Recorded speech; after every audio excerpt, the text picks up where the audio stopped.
Hey Dolphins, it's Miss Aquilina coming to you from the prize room, and I'm going to read chapter 12 of Cleo, Edison, Oliver, Playground Millionaire. Chapter 12 is called Grand Opening. Cleo spied it immediately. A square picnic table in front of a wooden arbor covered in vines. The perfect spot to set up shop. She and Kaylee, who'd walked with them to the park, tacked the banner to the arbor while Josh and Barkley ran around on the playground. Cleo spread the beach towel on the table and then laid out her business tools. The floss, the gauze, the gloves, and of course, the extractor extraordinaire. Finally, she set out the bag of cookies. Kaylee had made a sign-up sheet, so they'd have people's email addresses, she said, which could be used for future marketing, if you want. My dad does that with his car business. Of course. Plus, we'll need them for people who buy a recording. Great idea, COO. Cleo held up her hand and they slapped a high five. She put the clipboard with the sign-up sheet on the table. All set. Now all they needed were customers. They sat next to each other on one of the benches attached to the table. Cleo admired Kaylee's camera with all its fancy features. My parents would never let me buy something like this. They don't think I take care of my stuff. Plus, they couldn't afford it. Kaylee scoffed. My dad just likes to spend money. My parents fought about it all the time. Cleo glanced at the time on Mom's phone. 10:06. What if no one showed? And after she had talked so confidently all around school, Lexi Lewis would love that. To get her mind on something other than her arch enemy, she showed her arch friend how to tie a piece of floss to a missile and create a slip knot at the end. They each did 3. Now they were really ready. Cleo's quick and painless tooth removal service was open for business. Her stomach felt queasy again. Maybe she was just hungry. Want a breakfast cookie? Kaylee said okay, and Cleo handed her a dense, lumpy mound.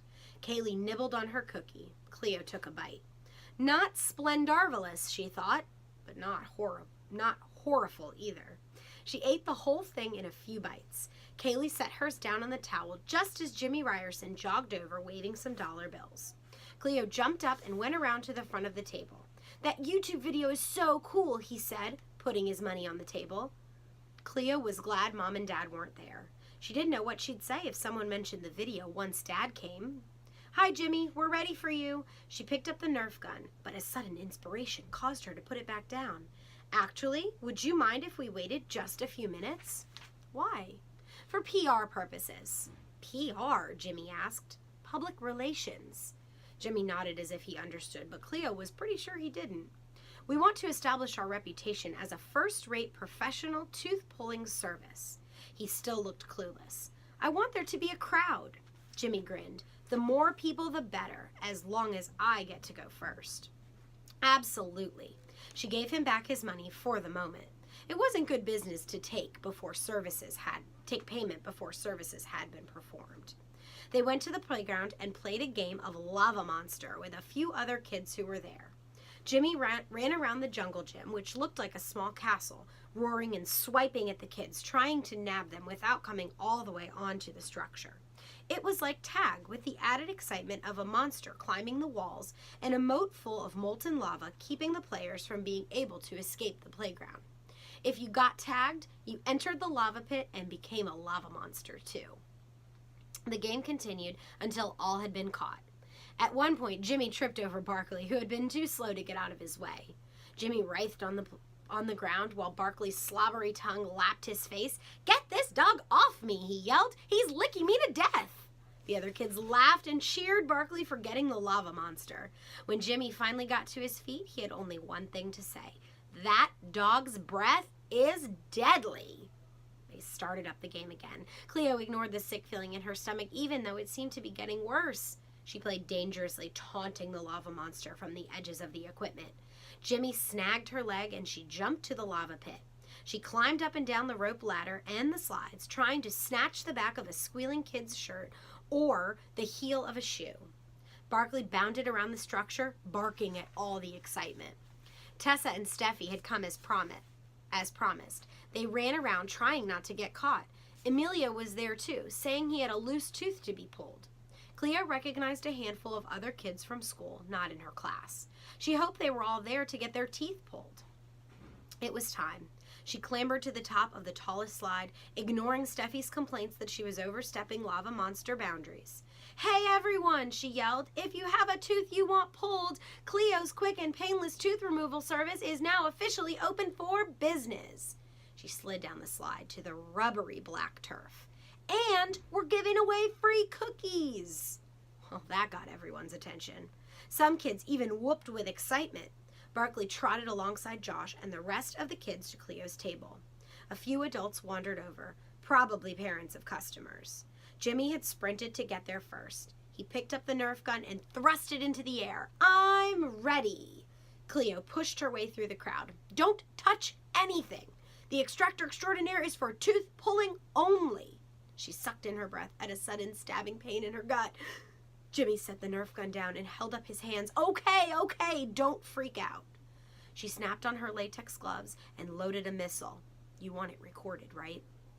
He nodded. "I'm going to put it on YouTube, just like the little man over there." He pointed to Josh, who beamed and waved at the crowd. "Oh, and everyone who has a tooth pulled gets a picture with Josh, the boy in the video," Cleo announced. "No extra charge." Cleo nodded to Kaylee, who got her camera in position. She pulled Jimmy a little ways away from the crowd, but not too far. She wanted everybody to be able to see her tooth-pulling method, live and in person. "Which one is it?" Jimmy pointed to his lower left canine. She slipped the floss around his tooth, tightened it, and held the extractor in firing position.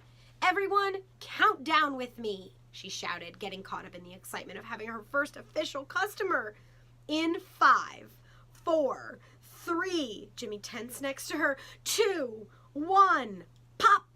Jimmy flinched. The tooth flew behind the missile like a streaking comet's tail. Some kids cheered. A couple of the adults clapped. It had worked. Cleo tried to hand Jimmy a wad of gauze, but he was too busy finding and untying his tooth. He came back holding it above his head. "Woohoo! It didn't even hurt!" Cleo couldn't have asked for a better testimonial. She glanced at Kaylee to make sure she was getting all this. She was. This was actually going to work. Jimmy finally calmed down enough to stick the gauze in his new hole, pay Cleo her $3, and pose for a picture with Josh. When they were done, Cleo handed him a cookie. Others held out their hands, so she went ahead and gave them cookies as well. "Disgusting," Jimmy hollered. "What's in these things?" Uh-oh. The cookies may be a tougher sell than she thought. Their stock had just dropped precipitously. "Anise," she said. "Licorice flavor." They tasted okay, but remembering their taste and texture gave her a sudden urge to throw up. "Anise?" His face scrunched in disgust. "You mean anus? These cookies taste like butt." He hucked the solid mound over the arbor. Another boy did the same. 2 or 3 dropped theirs on the ground. Barkley hungrily gobbled them up. "Thanks for yanking my tooth, though," Jimmy ran off, passing Dad, who walked toward them on the asphalt trail. Cleo started to call for the next customer, but the words caught in her mouth.